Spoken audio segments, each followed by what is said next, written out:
Iran আমেরিকার যুদ্ধের ১৬তম দিন আজ। আর আমেরিকা আজ আক্ষরিক অর্থে যুদ্ধক্ষেত্র ছেড়ে পালিয়েছে। চীনা স্যাটেলাইট ছবি ধরে ফেলেছে সে চরম লজ্জাজনক দৃশ্য, যা পেন্টাগন কোনোভাবেই বিশ্ববাসীকে দেখাতে চায়নি। আমেরিকার অহংকার, তাদের দম্ভের প্রতীক ইউএসএস আব্রাহাম লিঙ্কন বিমানবাহী রণতরী, যেটি মাত্র কয়েকদিন আগে ইরান উপকূল থেকে ৩৫০ কিলোমিটার দূরে যুদ্ধংদেহী ভঙ্গিতে টহল দিয়েছিল, সেটা এখন ১১০০ কিলোমিটার দূরে পালিয়ে গেছে। শুধু পালায়নি, ওমানের সালালাহ শহরের কাছে বিশাল পাহাড়ের আড়ালে গিয়ে লুকিয়ে আছে। আর তাদের আরেক রণতরী ইউএসএস জেরাল্ড আর ফোর্ড, সেটাও ভয় পেয়ে লোহিত সাগরে আরও দক্ষিণে নিরাপদ দূরত্বে সরে গেছে। এটাই হলো পৃথিবীর তথাকথিত সবচেয়ে শক্তিশালী নৌবাহিনীর আজকের সত্যিকারের কাপুরুষ চেহারা। কিন্তু আমেরিকার এ পলায়ন তো মাত্র শুরু। বাহরাইনের ইসা এয়ারবেসে, যেটা মার্কিন মিত্রদের অত্যন্ত গুরুত্বপূর্ণ ঘাঁটি, সেখানে ইরান সরাসরি মিসাইল হামলা চালিয়েছে। বাগদাদের ভিক্টোরিয়া বেসে মার্কিন সৈন্যদের লজিস্টিক কেন্দ্র, যেখানে রকেট হামলায় বিশাল অগ্নিকাণ্ড ঘটেছে, পুড়েছে আমেরিকার অহংকার। দুবাই আন্তর্জাতিক বিমানবন্দরে, বিশ্বের অন্যতম ব্যস্ততম বিমানবন্দর, ইরানি ড্রোন আঘাত হেনে জ্বালানি ডিপোতে আগুন লাগিয়ে দিয়েছে। আর এদিকে ট্রাম্প কি করছেন? তিনি ন্যাটোকে হুমকি দিচ্ছেন, আরব দেশগুলোর কাছে ভিক্ষা করছেন, নিজের ব্যর্থতা ঢাকতে ষড়যন্ত্র তত্ত্ব ছড়াচ্ছেন যে ইরান নাকি এআই দিয়ে ফেক ভিডিও বানাচ্ছে। আর ইসরায়েলের কসাই নেতানিয়াহু, চরম লজ্জার বিষয়, তিনি এখন ইউক্রেনের জেলেনস্কির কাছে ফোন করে ইন্টারসেপ্টর ভিক্ষা চাচ্ছেন। বিশ্বের সবচেয়ে শক্তিশালী সামরিক জোট আজ ইরানের পায়ের কাছে এভাবেই নতজানু।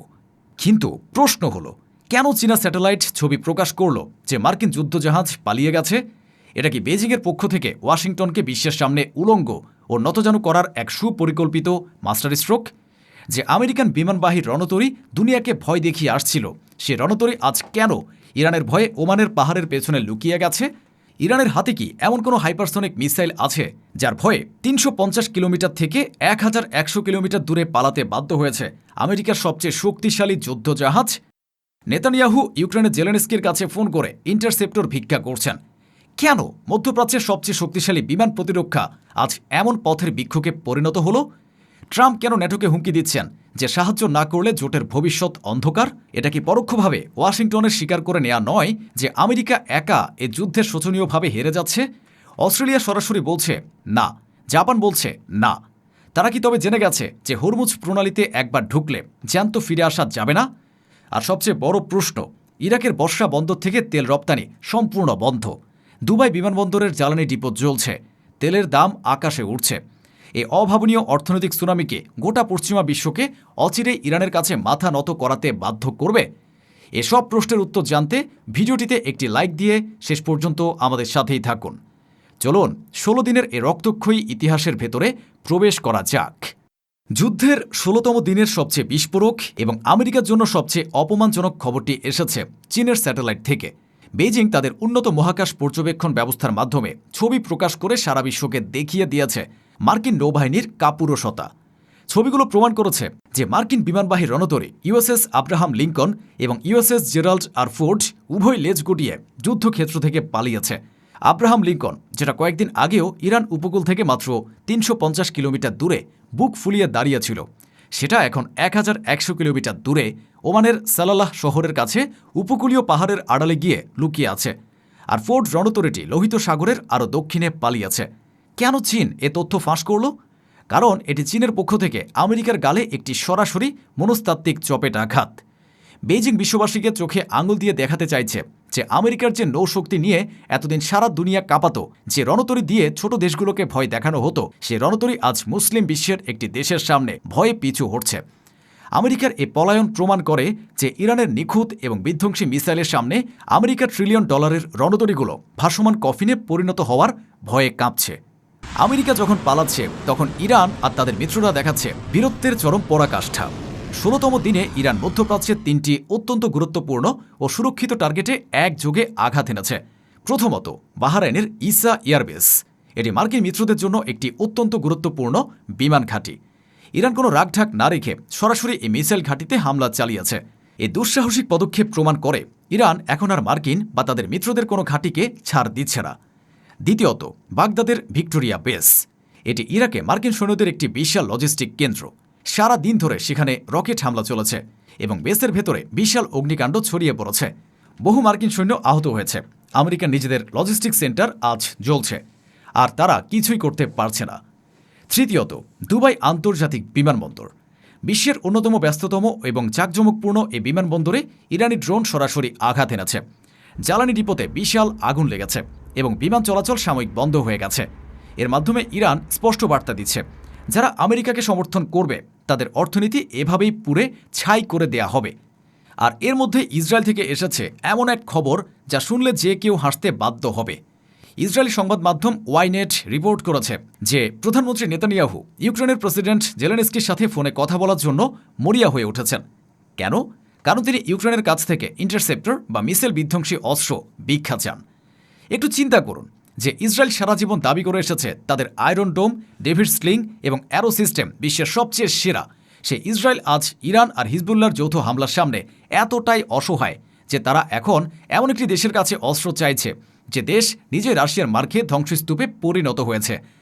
মধ্যপ্রাচ্যের তথাকথিত অজেয় পরাশক্তি আজ ইন্টারসেপ্টরের অভাবে ইউক্রেনের মতো যুদ্ধ বিধ্বস্ত দেশের দরজায় ভিখারির মতো দাঁড়িয়ে আছে।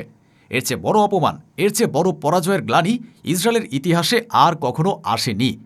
ইসরায়েল যখন ভিক্ষা করছে তখন আমেরিকার প্রেসিডেন্ট ডোনাল্ড ট্রাম্পের মাথা পুরোপুরি খারাপ হয়ে গেছে। তিনি বুঝতে পেরেছেন এই যুদ্ধে তিনি হারছেন। ফাইন্যান্সিয়াল টাইম জানাচ্ছে ট্রাম্প এখন ন্যাটো মিত্রদের সরাসরি হুমকি দিচ্ছেন। তিনি বলছেন, আমাদের সাহায্য না করলে ন্যাটোর ভবিষ্যৎ অন্ধকার। অর্থাৎ বিশ্বের সবচেয়ে বড় সামরিক জোটের নেতা এখন স্বীকার করে নিচ্ছেন যে একা ইরানের সাথে লড়াই করার ক্ষমতা আমেরিকার নেই। শুধু তাই নয়, তিনি আরব দেশগুলোর কাছেও ভিক্ষা চাইছেন হরমুজ প্রণালী খুলতে সাহায্য করার জন্য। আর সবচেয়ে হাস্যকর বিষয় হল, ট্রাম্প এখন দাবি করছেন ইরান নাকি কৃত্রিম বুদ্ধিমত্তা বা এআই ব্যবহার করে কামিকাজে বোটের ফেক ভিডিও বানাচ্ছে। নিজের নৌবাহিনী যখন মার খেয়ে পালাচ্ছে তখন সেটাকে ফেক ভিডিও বলে ট্রাম্প আসলে নিজের দেশের জনগণের সাথে প্রতারণা করছেন এবং মিডিয়াকে রাষ্ট্রদ্রোহী বলে গালি দিচ্ছেন। এক্সিওস জানাচ্ছে ট্রাম্প এখন এতটাই মরিয়া যে তিনি ইরানের খার্ক দ্বীপে মার্কিন স্থলসৈন্য পাঠানোর মতো পাগলামির চিন্তা করছেন। সামরিক বিশ্লেষকরা বলছেন, ট্রাম্প যদি সত্যি ইরানের মাটিতে পা রাখেন তবে সেটা হবে আরেকটি ভিয়েতনামের পুনরাবৃত্তি, যেখানে মার্কিন সেনাদের লাশ গোনার লোকও পাওয়া যাবে না। ট্রাম্প যখন ন্যাটো আর মিত্রদের ডাকছেন তখন মিত্ররা কি বলছে? অস্ট্রেলিয়া সরাসরি জানিয়ে দিয়েছে তারা হরমুজ প্রণালীতে কোনো নৌবাহিনী পাঠাবে না। জাপানের প্রধানমন্ত্রীও পরিষ্কার বলে দিয়েছেন মধ্যপ্রাচ্যে যুদ্ধজাহাজ পাঠানোর কোনো পরিকল্পনা তাদের নেই। কেন এই প্রত্যাখ্যান? কারণ তারা খুব ভালো করে জানে হরমুজ প্রণালী এখন আর কোনো সমুদ্র পথ নয়। এটি হলো ইরানের পাতা একটি মৃত্যু ফাঁদ, যেখানে গেলে আর জ্যান্ত ফিরে আসা যাবে না। আর এই যুদ্ধের প্রভাব অর্থনীতিতে কিভাবে পড়ছে? ইরাকের বর্ষা বন্দর থেকে তেল রপ্তানি সম্পূর্ণ বন্ধ হয়ে গেছে। ভারতের মতো বড় দেশে হিন্দালকো নামক বিশাল অ্যালুমিনিয়াম কোম্পানির উৎপাদন গ্যাস সংকটের কারণে বন্ধ হয়ে গেছে। আর আন্তর্জাতিক বাজারে তেলের দাম রকেটের মতো উপরে উঠছে। এই অর্থনৈতিক সুনামি হল ইরানের আসল যুদ্ধ। সামরিকভাবে আমেরিকা যখন পরাস্ত, তখন অর্থনৈতিকভাবে গোটা পশ্চিমা বিশ্ব অচল হয়ে পড়ছে।